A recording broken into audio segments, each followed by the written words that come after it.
name is John Idu.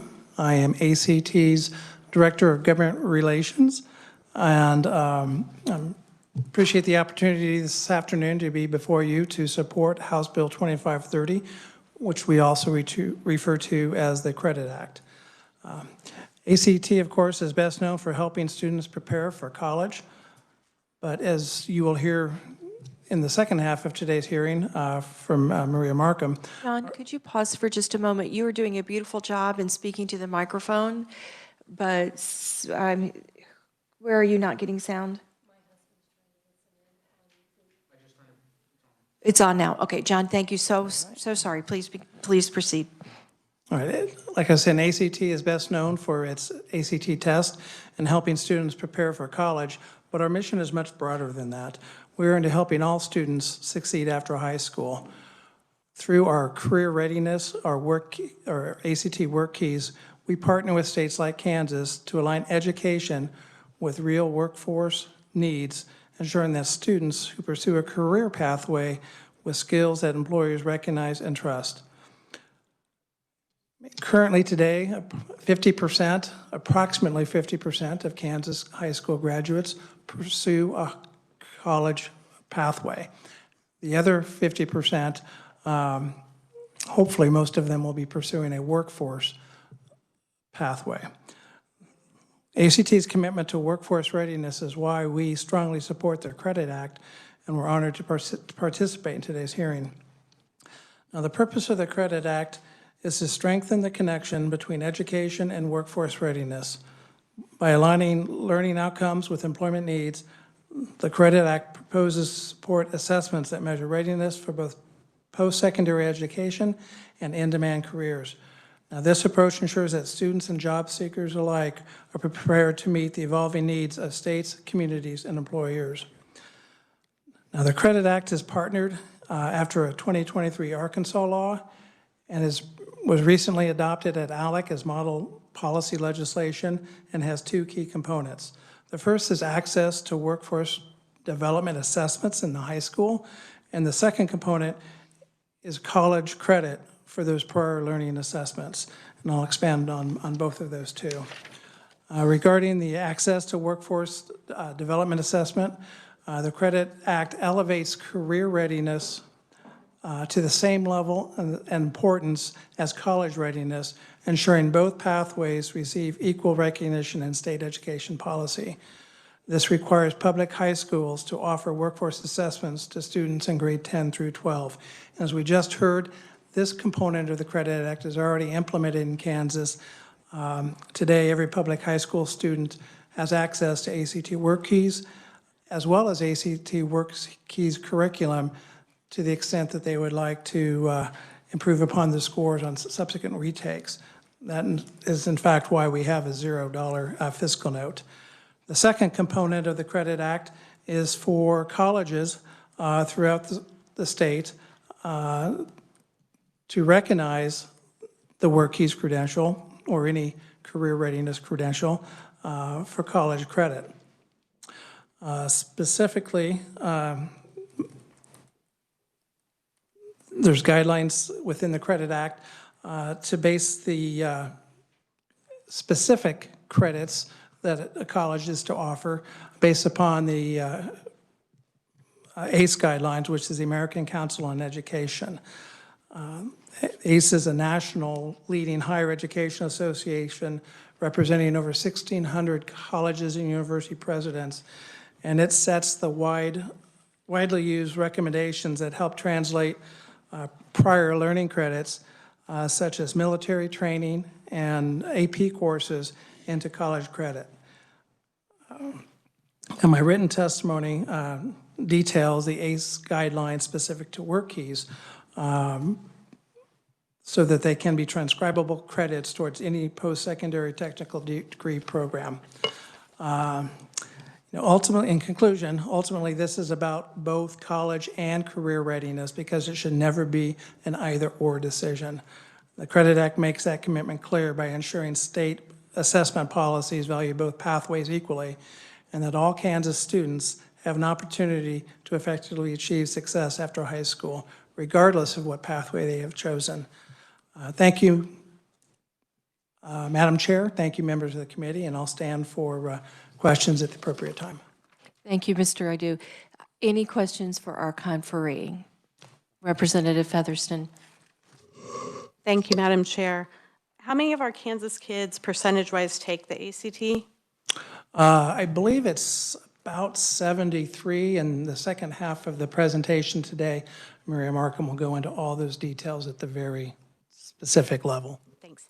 Just for clarification, we do have some new people on the committee. Work Keys is separate from ACT, and we're just going to do kind of an informational hearing on ACT after we do the bill hearing. John, what do you think is the number one benefit to our Kansas students by enacting this legislation? It's going to improve their ability to be hired quickly.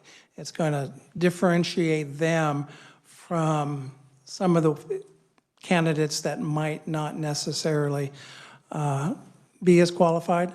It gives them an industry-recognized credential that employers know, they trust, there's data behind it. And if you take a Work Keys assessment, and there's 3 different assessments, there's applied math, understanding workplace documents, and graphic literacy. If you come out of that with a score and you're going to go to the Panasonic plant, it's not saying that you can go in and be a welder on day one. What it is saying is you can go in and be trained to be a welder on day one, that you have the capacity and the desire, the essential skills to understand what's going on in today's workforce. So it's going to be an benefit to the employer, the student, the community, all 3. Thank you. Representative Pishney.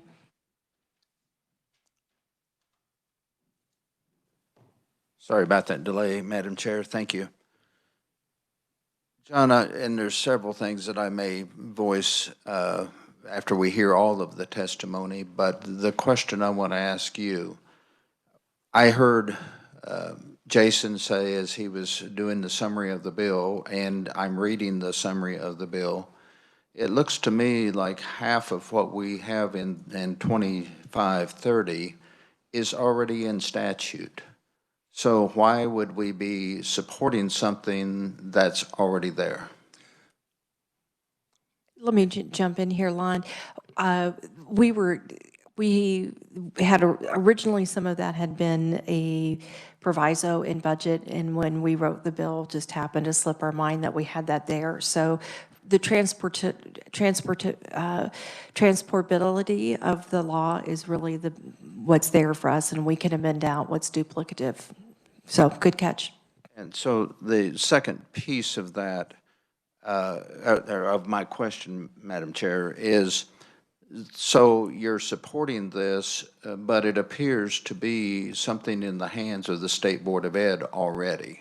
So if we do something else, would we not be overriding what the State Board of Ed has already been charged to do? I wouldn't say, no, I wouldn't position it that way, because the State Board of Ed doesn't set the transfer credits for earning workplace credentials. That's up to each individual school or public university or college, community college, et cetera. They're the ones that set the requirements for what they will accept for a prior learning credit. So whether it's an AP class, a military training, or a Work Key certificate, how much credit that will earn a student at the college level, it's my understanding, is at each of the colleges. And they do have the ability today to accept that, and many do across the country. But this just gives the student the benefit of the doubt. If they go through and achieve those workplace credentials, that they can know going into it that they will have the ability to transfer that into credit hours at the local technical school or the community college to save some tuition money and kind of test out of certain classes.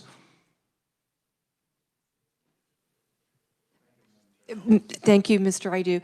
Before we go to Representative Stogsdill and then Steele, I thought it might be helpful to have Jason give us a better, very brief history on how this came to be. Jason? Madam Chair, members of the committee, briefly, the requirement for the state board to provide the ACT and career readiness assessments was originally enacted as a proviso language, the education budget, and that was done for 1 or 2 years. I can't remember precisely how many, but because of that, it was then decided at a subsequent session to permanently enact that into the statute that you see in 72-5179. Thank you. I hope that's helpful. Representative Stogsdill? Thank you, Madam Chair. I'm not familiar with this at all, basically, but I'm just wondering who administers this, what is it, and who evaluates it? Well, as far as the work keys assessment, I mean, it's currently administered by the high schools, very much similar to how ACT is administered to high schools, students that are going through the college pathway. It's also administered by work centers. It is a proctored exam. So does that answer your question? Did that answer your question, or do you need a clarifying? I just wondered, do you ever have examples of what that entails or what it looks like? I can get you some of that. We do have, I mean, there's practice exams online, just like there is for the ACT or ACT, sample questions for them, sample tests for kids to practice on. I can absolutely get you a couple of examples. I would really like to take a look at one. So thank you. Thank you, Madam Chair. You're welcome. Representative Steele? Thank you, Madam Chair. Thank you for your presentation. Is it fair to say that this is really a tool for employers? That while it's done in schools, that this is really a tool that employers could be using? Absolutely, that employers can use it. I would say it's probably equally as beneficial to the students or the potential employee, those looking for jobs, as it is for the employer. It kind of cuts out the uncertainty of a new hire if you're an employee, if you know that they've earned this credential, that they are trainable in the position that you want. But for the student themselves, it gives them the ability to learn or to identify the essential skills that they already have, improve upon the ones that they need to if they want to take a subsequent test, and then go out and market themselves. And then if they are going to some technical school or community college, to then also receive the financial benefit of not having to pay for those credits. Do we have employers in the state of Kansas that are already readily using this to help with those kinds of things? Oh, absolutely we do. I know Crossland Constructions is a big one, but there's, and I can get you the number. We do have a website at ACT.org that shows exactly how many employers in each county, how many employers, and of course the state, are using those certificates, and I apologize, I should have had that readily available. I would like to know, especially for my 3-county area that I have. Thank you, Madam Chair. You're welcome. Representative Schreiber? Thank you, Madam Chair, and thank you, John. My question kind of goes back to the fiscal note that the way I read it is that the schools, individual schools, would be responsible for any of the costs for those work key assessments. Is that correct? The state currently offers a work keys assessment. It's currently available and it's under a state contract. So while the schools administer it, I think it's paid for by the state. But they do that separately, that's already in statute, right? Correct. This would not be an additional test. That was the duplication we were talking about earlier. Because the fiscal notes seem to indicate that there might be additional cost to the school district depending on. If they decided to choose a different work readiness assessment than WorkKeys, if they decided to go with a different company. All right, thank you. Representative Schreiber, it is confusing because we did get into an area where we duplicated on the bill, and I apologize for that. So WorkKeys is out there. There is a statewide contract. The cost is on, and it is. I have visited with Build Up Kansas and some of the aviation companies in Wichita, and WorkKeys is a godsend in both directions.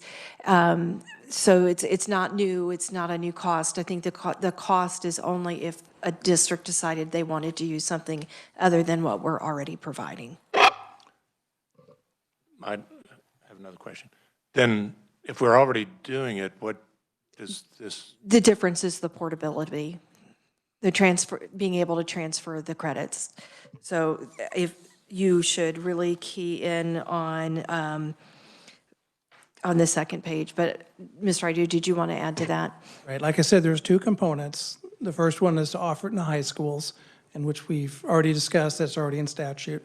The second component was for colleges and universities in the state to accept that for college credit. That's the portion that is not in statute. I think that was a much clearer way to say what I was trying to say. Representative Boatman, did you have your hand up? Yes, thank you, Madam Chair. We're talking about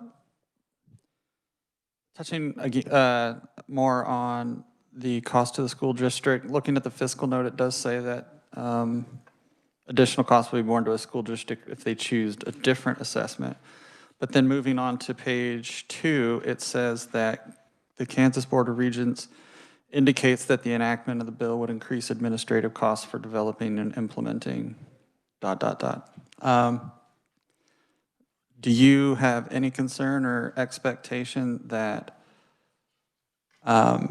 expected increase in administrative costs at the college level would increase tuition? No, I mean, it should be minimal. The guidelines are already out there. The guidelines have been recommended by ACE, the American Council on Education. So it would be up to each school to come up with their own implementation plan and guidelines on, you know, how to translate that into specific course credits. Just a follow-up. You may. You said no, but then the rest of your answer kind of sounded like you were just saying that it would be up to each individual school on whether they were going to pass those costs on to the students. Well, it'd just be, all they would need to do is develop their own school-specific guidelines as to how, I mean, if you get like a gold certificate from WorkKeys, the ACE recommendation is up to 6 credit hours. And, 2 for quantitative reasoning, 2 for information literacy, and then 2 credits for professional writing.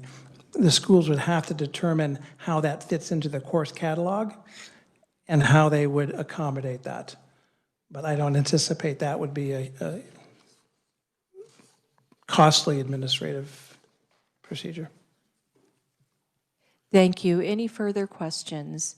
And then, Mr. Idu, was Ms. Markham speaking to this bill?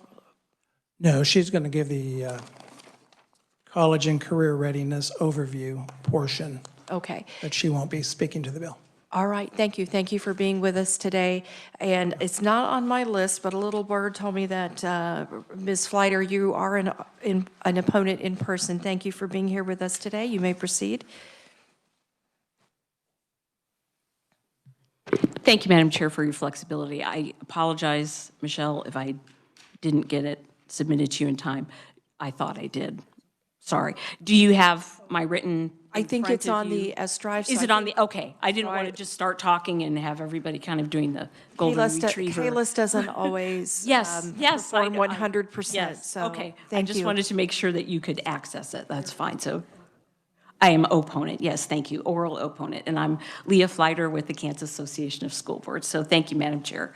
So you do have my written testimony in front of you, and I'll just summarize it briefly rather than read it. I note that, as has kind of been discussed already today, Kansas public high schools already participate in the Excel and CTE and lots of high school to career pathways, and that's something that we're all very proud of. And of course, those high-paying jobs right out of high school certainly help our students, help our economy, help our families. So we certainly, are all in favor of continuing to support tech ed in the state of Kansas.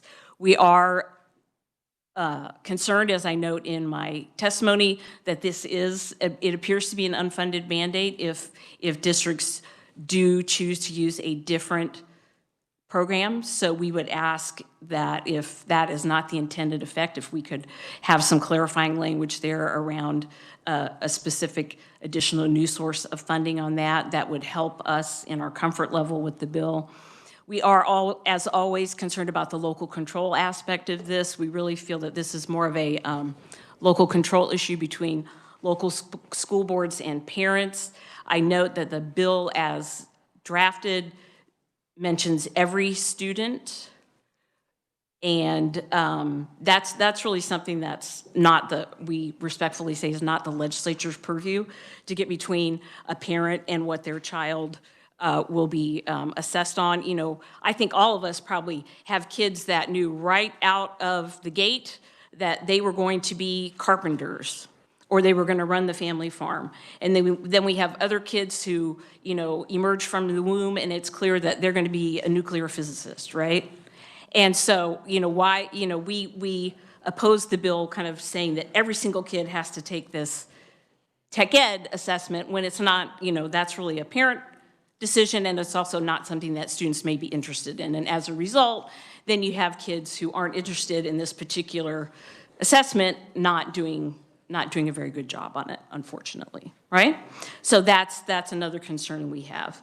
We do also have a concern that this bill maybe unintendedly, I'm not sure that's a word, seems to be prioritizing tech ed over college prep. That's probably not the intent, but we would note that technical education prep is not the only role of a public high school. It's certainly important, but we would like to see a recognition that 2-year and 4-year college prep is also important.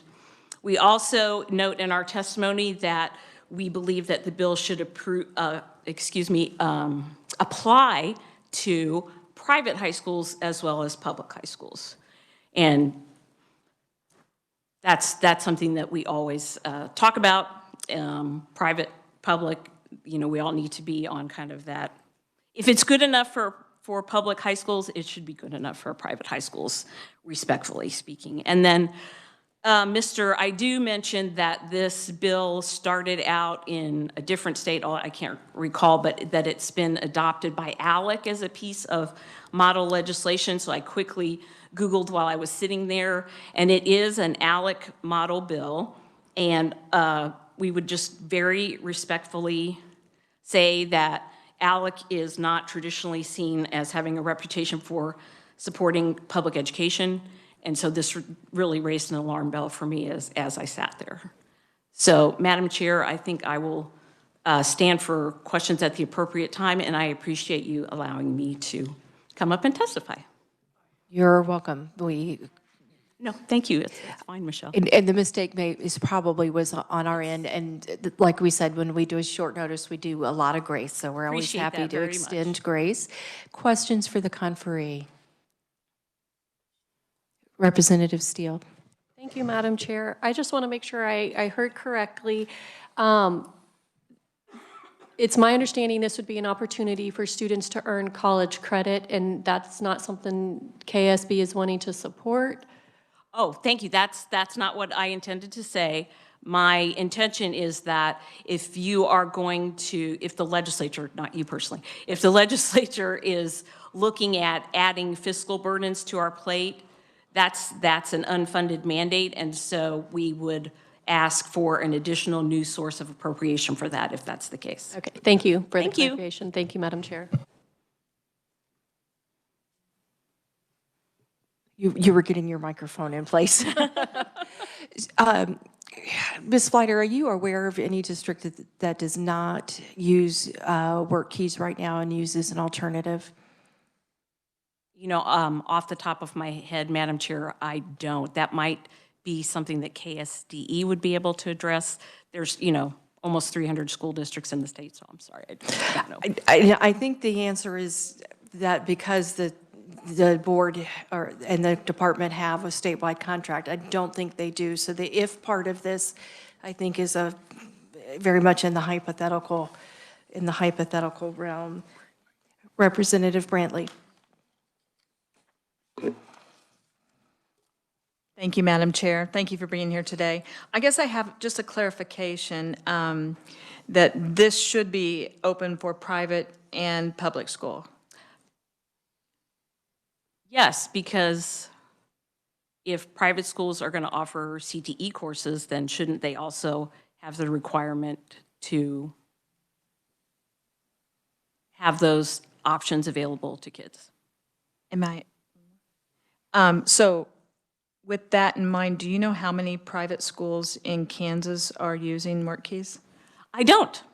I know that some private high schools do offer some CTE programs, sometimes in partnership with the local school districts, but I don't know the data on that. Again, that's probably more of a KSDE. I know they have a pretty robust CTE staff. Thank you. Thank you.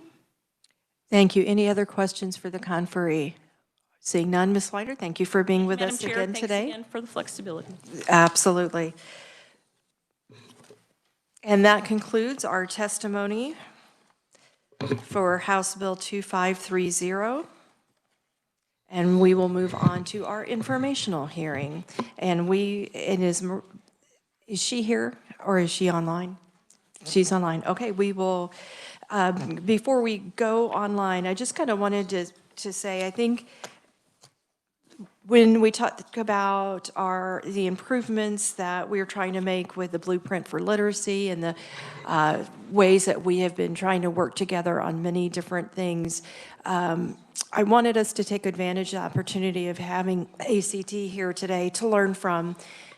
In no way is any of this conversation intended to say that the data should be used to say we're doing a fantastic job or a terrible job or anything like this. I think this is a constructive conversation, and I think that how we do in education is a reflection of are impacted by how well we work together. And so this is meant as a work together moment. Let's take a look at how we're doing and really ask ourselves, see if there's anything here that we see that helps guide any of our future decisions.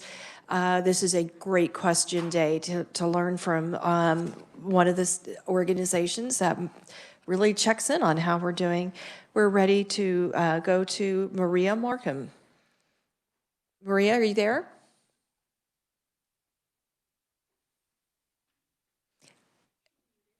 Maria, you're muted. I'm here. Are you ready for me to share? Yes, I am. Thank you. You may begin.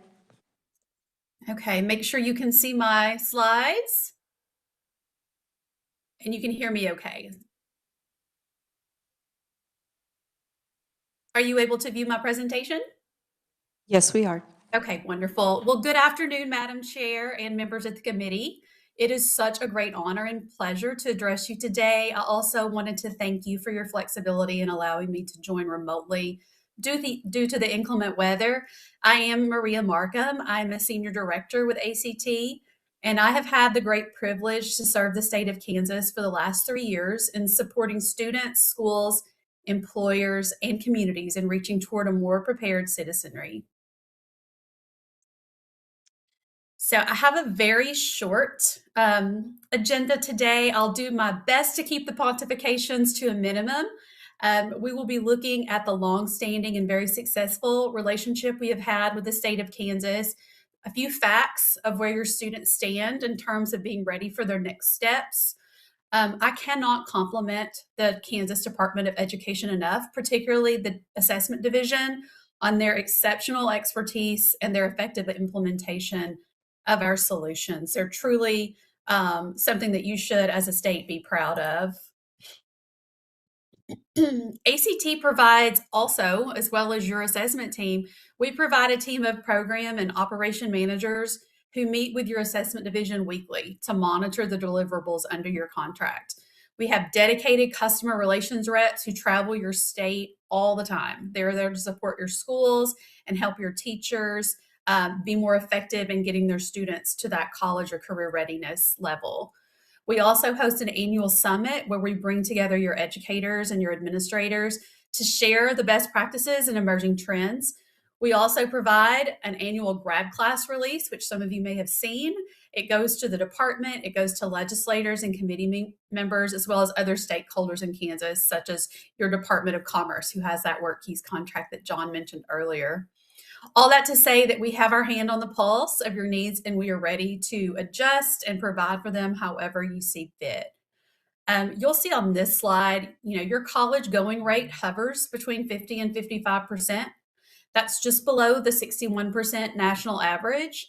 And although some students who don't immediately attend post-secondary institutions may eventually end up enrolling in a college or a training program, the remainder of that 50 to 55% are likely to enter directly into the workforce or the military. So we're working with your state to ensure that every student leaves high school ready for what's next, whether that be a career, college, military, a registered apprenticeship program, or short-term technical training. So this may answer a couple of questions that came up in the previous testimony, but it was part of my presentation today, so I'm going to go ahead and run through these. These are the three major partnerships that ACT has with Kansas at this point.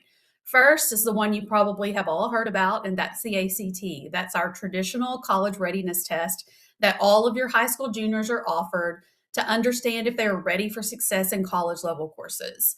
Many of your colleges also use the ACT to make admissions decisions, placement decisions, and to determine whether remediation might be necessary, and to offer scholarships. So many scholarships are based on ACT outcomes. We have state contract with ACT in Kansas that gives all juniors this opportunity to access higher education and really understand where they stand. So only about 73% of your students take advantage of that opportunity, but this is a fully funded, already paid for state contract that we work with all of your schools to deliver. Unlike other measures, this is a real apples to apples assessment backed by decades of research. We survey schools across the nation every 3 to 5 years to be sure that we align with your math, English, reading, and science outcomes. We also monitor student achievement at college to make sure that our predictors remain stable and reliable. We absolutely do not design curriculum, we don't set standards, and we don't influence instruction or any type of philosophical background on pedagogy. So we are very neutral. We are only testing for those hard academic skills that students need to be successful in college level courses. The second program you may not be quite as familiar with is the Pre-ACT 8-9. This we give to your students in the 9th grade. This is optional, but the state pays for it. So we have a state contract and districts can choose to test their kids in the 9th grade.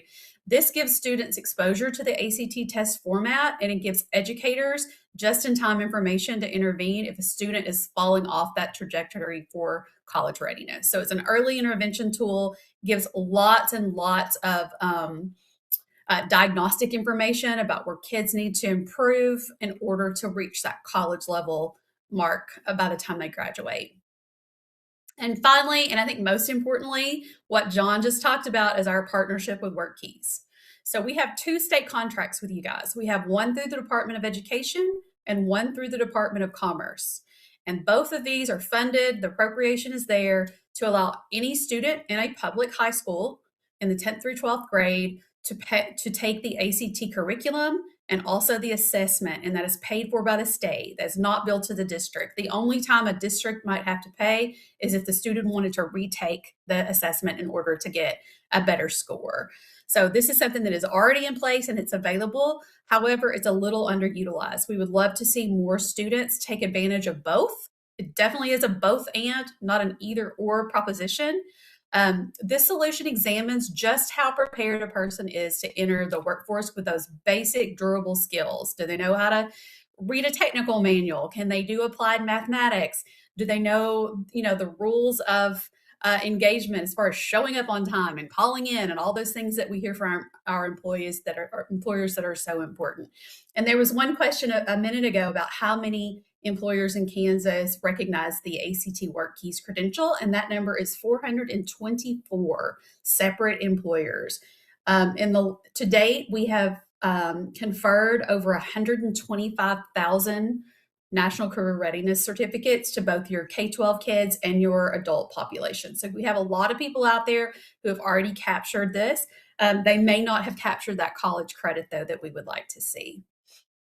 And remember from that previous slide, 50 to 55% of your students go directly to college. So what about those other students?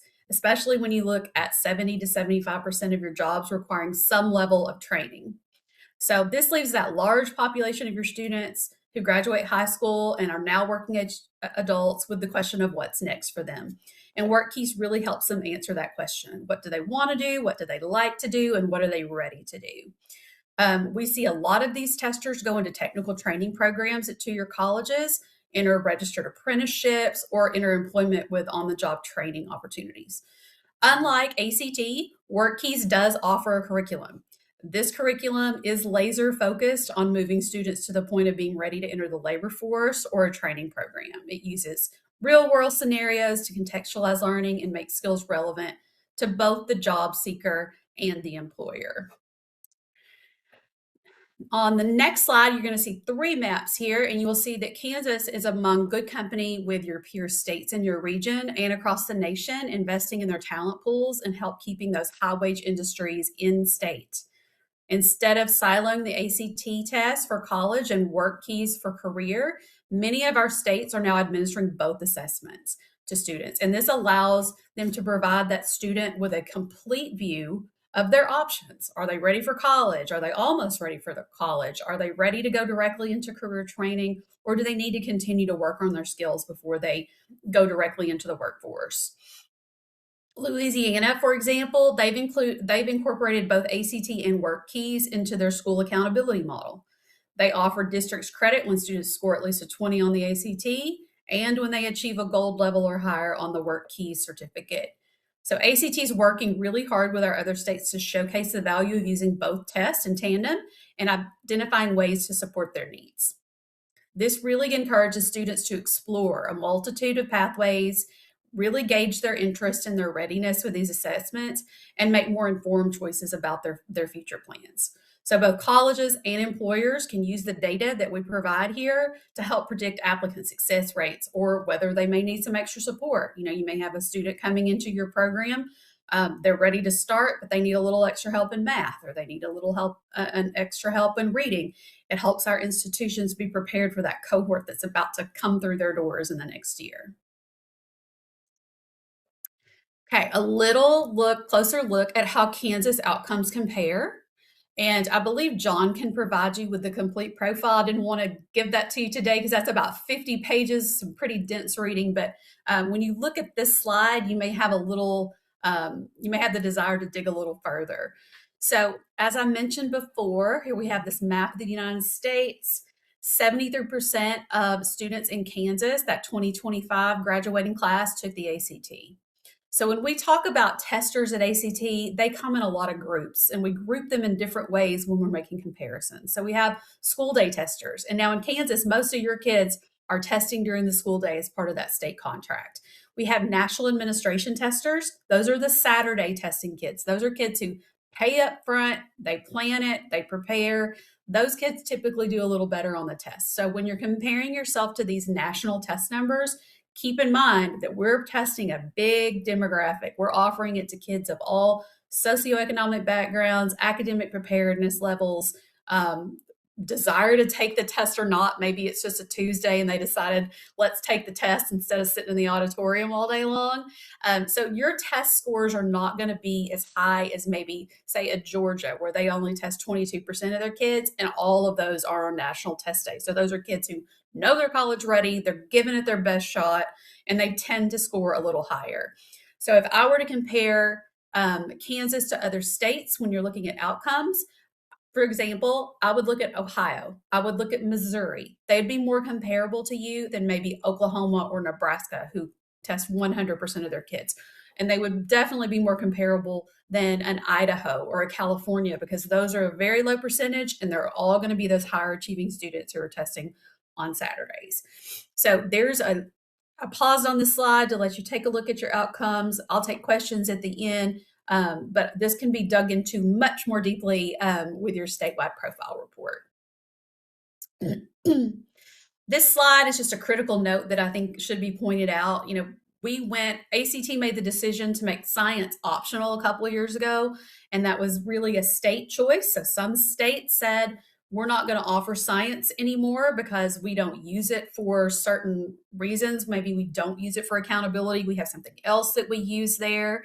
But Kansas has chosen to keep science. And I think that speaks really well and in line with the Kansas commitment to improving STEM education pathways in your state. And it does prevent students from losing out on opportunities. I've seen a lot of kids who wanted to go into a STEM pathway, but they didn't take the science portion, and they lost eligibility for some institutions' specific programs that offered STEM scholarships or direct admissions to in some of their engineering, nanotechnology pathways. They needed that science and STEM score to get them there. So kudos to Kansas for keeping the science. It doesn't cost you anything extra to give science. I like to call it free gift with purchase. So while you are assessing your kids' ability to do math, English, and reading, let's assess their science reasoning as well. This is another slide I'm going to pause on just for a second. I think you all have laptops in front of you, but this is a 5-year trend data look for your students. Kansas, you are represented with the blue bars versus national outcomes in green. Again, you got to give yourself a little bit of grace when comparing to national outcomes, as those populations being tested are different from the statewide testing programs. Comparing yourself to yourself over time is a much more fair lens. So pausing there, let you digest that, see if any of that data surprises you, disappoints you, pleases you, or if that's something that you would like to dig into more deeply.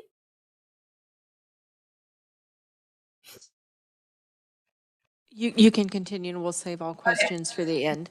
Very good. Okay. The next slide looks at your college migration patterns in Kansas. You are a net gainer in college admissions. That means you are attracting more out-of-state students than you are losing. However, something concerning here is that you're exporting a disproportionate share of your highest achievers. And this puts you in a brain drain situation. So your enrollment gain, brain drain. This can be caused by a number of factors, but it is a cause for concern when you're aiming to retain top talent and attract high-wage industry into your state. So this is certainly a discussion to be had between higher education and policymakers to determine what your goals are here and what the potential roadblocks may be for recruiting those higher achieving students into your higher education institutions. Okay, here is another look at a WorkKeys slide. Several things to point out here. These are your actual earners. These are not just the predicted. And this slide contains credentials from a 2-year period. It's not just grad class. So this is all your test takers for WorkKeys.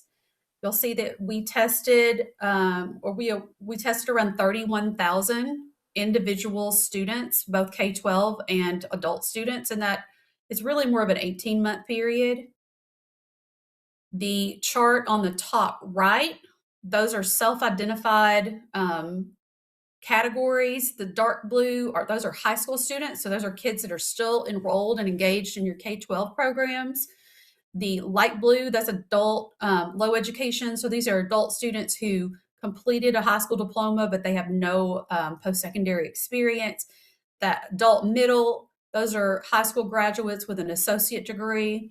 And then the adult high, of course, are bachelor's degrees and above. So you expect the yellow bar to be outperforming the others. The concerning thing that I see here is that you're over-indexing in your high school student as compared to your adult low.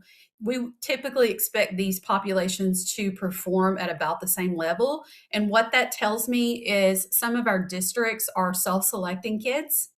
They're not testing their higher achievers on work keys, and they're choosing their academically less successful kids to test on only work keys and not ACT. So we see kind of a disconnect there.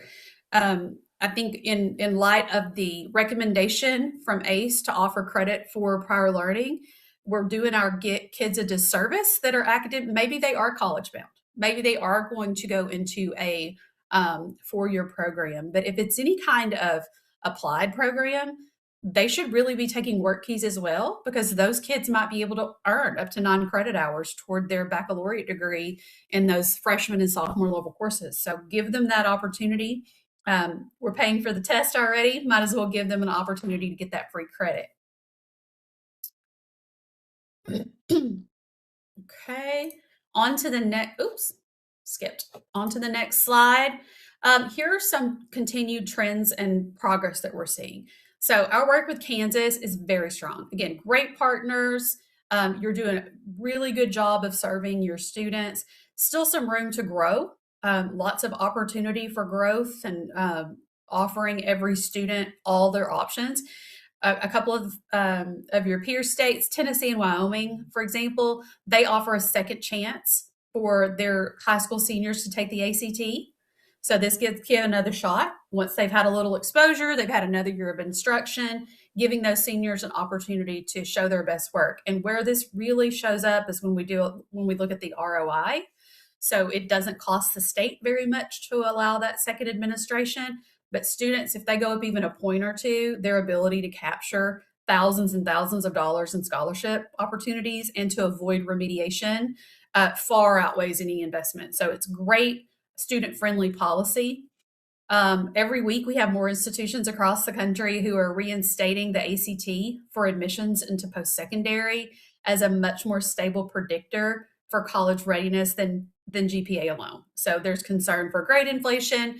ACT probably shouldn't be the only admissions decision point, but taken with GPA and any other multiple measures, it's more informative and gives students an opportunity to achieve without setting them up for failure. Granting college credit for work keys is gaining momentum. Several states are considering codifying this practice. Arkansas, for example, they started out with a policy a couple years ago, and they decided to strengthen that. They went from policy at the higher head level to statutory language that required institutions to accept that credit. And you heard a lot about that from John a few minutes ago. Wyoming uses work keys as an eligibility option for their state scholarship for their community college students. So maybe a kid didn't take the ACT and they took the work keys assessment instead. They can use that score to earn eligibility for their state scholarship. And finally, I've had the great pleasure of engaging with Executive Director Morgan at your Kansas Community College Association on how to get more benefit from ACT and work keys. I'm really excited about further collaboration there and seeking ways to leverage the solutions, again, that you're already using and you're already investing in to better serve your students in your state. Well, went too far. Sorry about that. And I did it again. Well, so again, ACT is committed to ensuring that students know their options and giving them all their information to help them make choices for their future. That does conclude my remarks. Thank you again for the opportunity to share our good work with members of the committee, and I welcome your questions at the proper time. Ms. Markham, thank you so much. There were things on here I didn't know, and I'm surprised about. I didn't realize that you guys met weekly with our department. That's pretty impressive. I'm going to ask the first question. I want to make sure I understood part of your testimony. Are you saying that we tend to be a state where our students are taking one or the other, and you're recommending they should take both? Yeah, that's what we believe. So we can't say that for sure, but when you look at the percentage of kids that are taking work keys and the percentage of kids that are taking the ACT proper, it comes out to about what you would expect. So we've got about 73% of your high school students that are taking ACT. Around 27% are taking work keys. There's a little bit of crossover, but we want to make sure that students understand that they could take both if they were unsure of their pathway or they wanted to try for that concurrent credit, their college credit. Thank you very much. Further, Representative Wolf? Thank you, Madam Chairman. At the school I used to work at, I proctored all 3 of these tests, and I can testify that the work keys wasn't taken by as many kids as the ACT was. My question is, when you talked about 9 credit hours, would that be transferable to tech schools, JUCOs, and on for your bachelor's degree? So it depends on the program. The short answer is yes. So it would be if the Credit Act passed. Right now, some already do. Some of your technical and JUCO colleges in Kansas already recognize this. So they're doing it voluntarily, mainly because your Board of Regents has a policy in place that says that all of the institutions will honor ACE recommendations. So this is an ACE recommendation, and it has been for quite some time. This is just to really elevate that because you have so many students that are taking it and giving that student the guarantee that the technical college is going to take it. Now, whether or not a baccalaureate granting institution will transfer that and apply it toward a degree would be up to that institution. For example, if they don't offer applied math, then that's not something they would likely transfer. If they required college algebra for their baccalaureate degree, of course, this is not going to be something that would be substituted for that. But if they did offer applied math for that program of study, then hopefully, yes, they would choose to transfer that as well. One more quick question, please. So my other question is not the ASVAB and the work keys, are they similar? I know one's used more for recruiting for military, but they're testing similar things, are they not, or do you not know that answer? Let me preface, I'm not an expert on the ASVAB. That is not one of our solutions. I would say no. The ASVAB, to my understanding, gives you a proficiency in various technical pathways. So they're asking you things about electricity and, things that are very, very technical in nature. The things that the work keys assessment measures is the ability to things like read a technical manual and understand it. You don't have to have any underlying technical knowledge to do well on work keys. You would need to be able to apply mathematics, write an email, deal with actual workplace situations. It doesn't mean you're ready to weld. It means you're ready to go on a welding program. Thank you for that answer. Thank you, Madam Chairman. You're welcome. Representative Pishney. Thank you, Madam Chair. One thing that was, and I don't know if this is a question or simply a statement, but if you want to address it, feel free to do so, Maria. But I heard in the comments that were just made that not as many people are taking work keys as ACT, but I got the feeling that there's a suggestion that we mandate that they take both. First of all, I have problems with mandates such as that, to let you know where I am personally. But if it's an option where they can take both, I'm okay with that.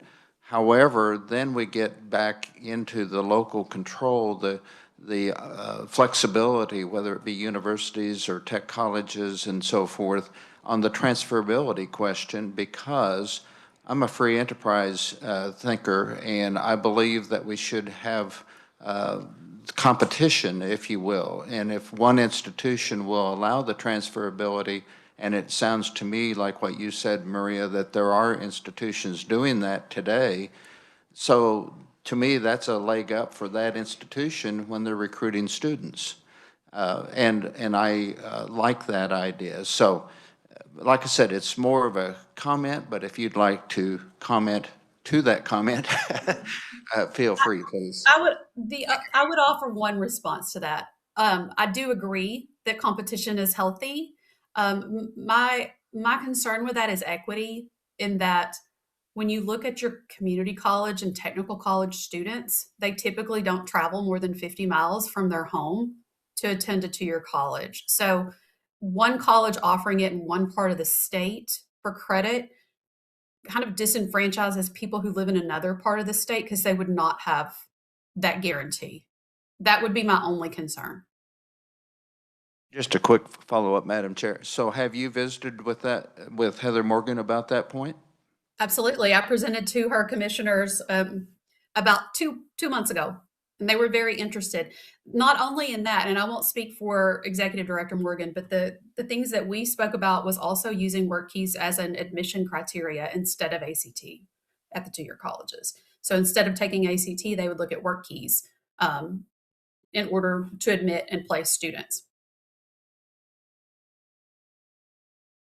You're welcome, Representative Brantley.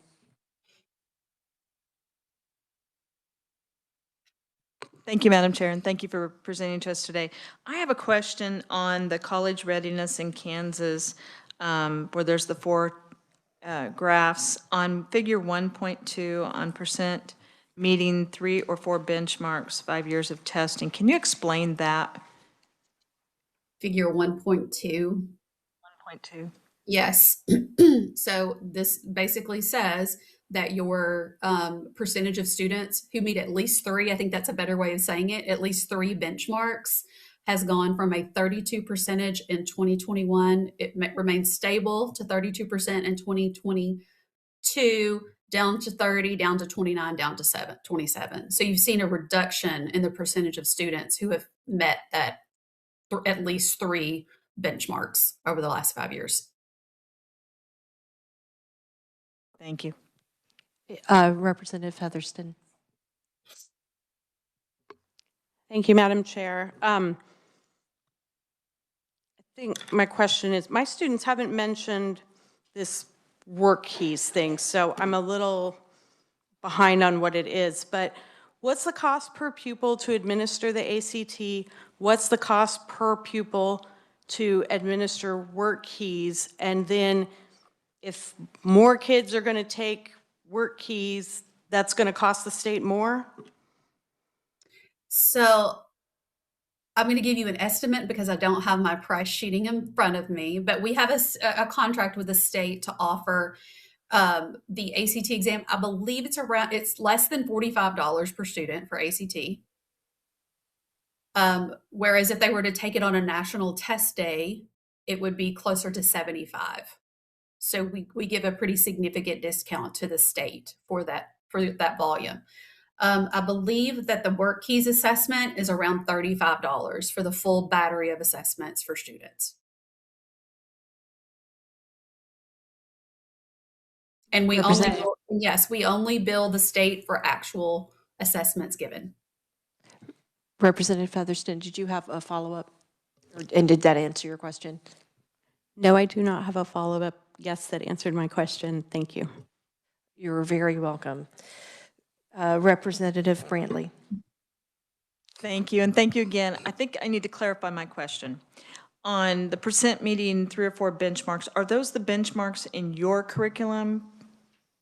Yes. What are those? Those are the ACT college readiness benchmarks.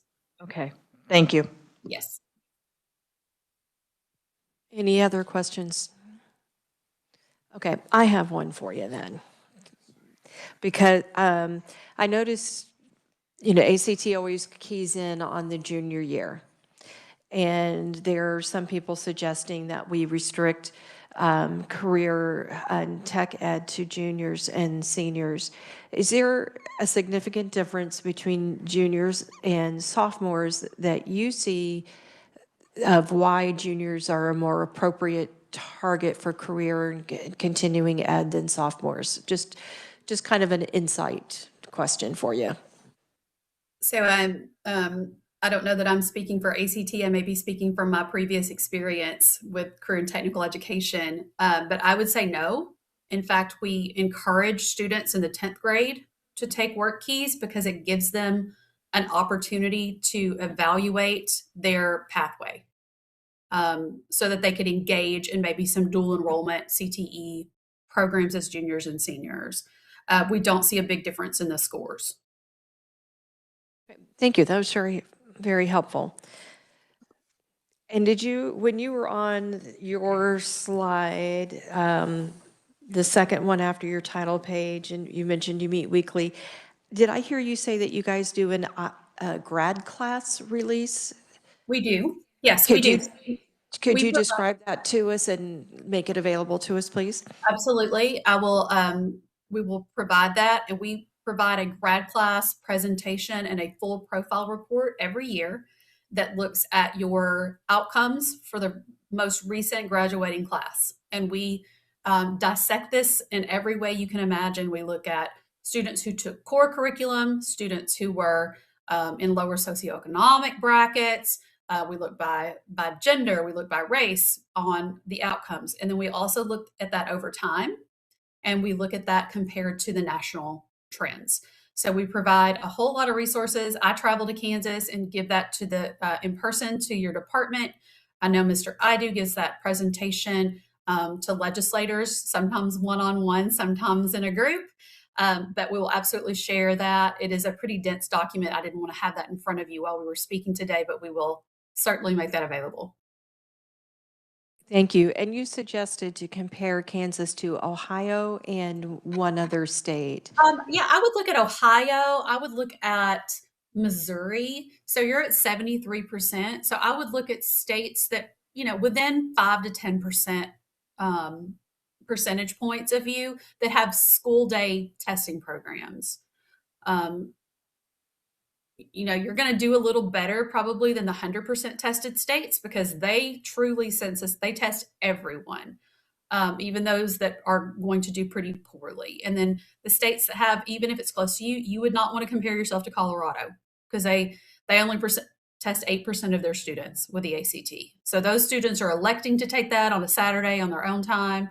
That's not a good comparison. And the national is a little hard as well because states look very differently depending on what population of students they're testing. So I would look, yes, Missouri, Ohio, maybe North Dakota.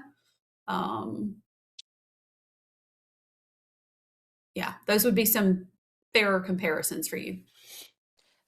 Thank you.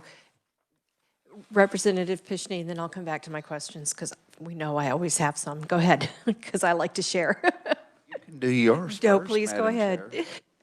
Chair. Since we had extra time, I'm thankful that you're allowing me to ask another question. The question you asked triggered this thought in my mind. And Maria, I think I heard you say in your presentation there's 400 and some businesses in Kansas or business entities in Kansas that are utilizing the work keys as I don't know if condition of employment's correct, but as a screening tool for employment.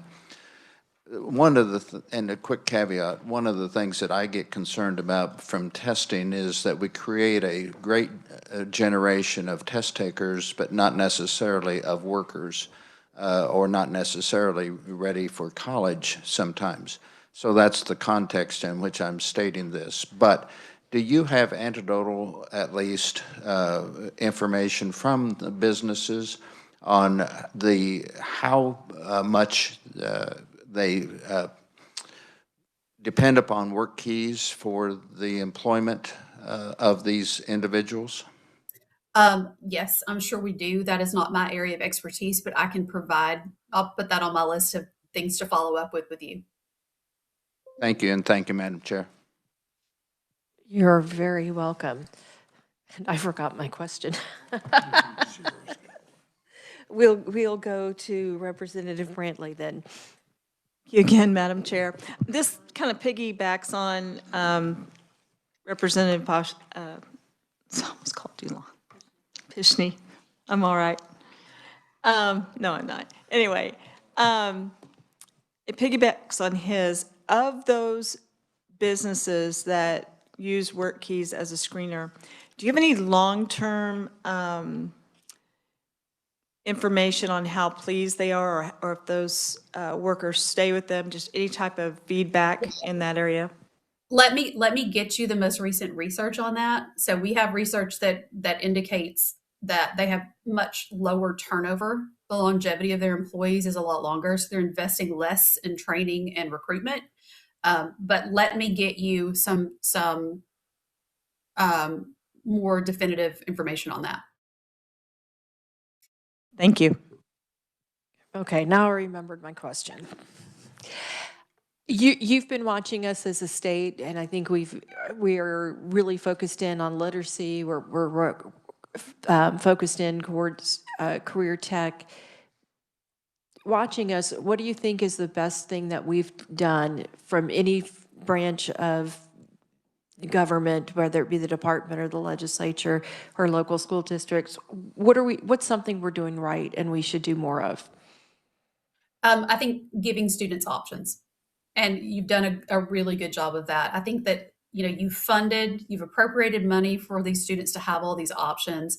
I think that we just all have to do a better job of educating districts and students about those options so that they know what's available and they exercise all of them. We want a choice-filled future for all of our kids, and you've given them the tools. We just have to make sure that they're using all the tools that are available.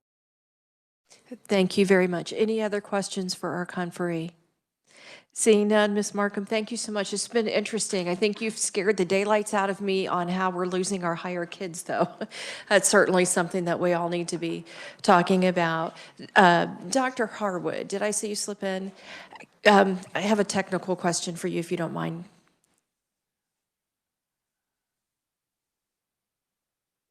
It's been a while since we did the law that pays for work keys and ACT. Under our law, can a student get one that's paid for of each, or do we have limits on that?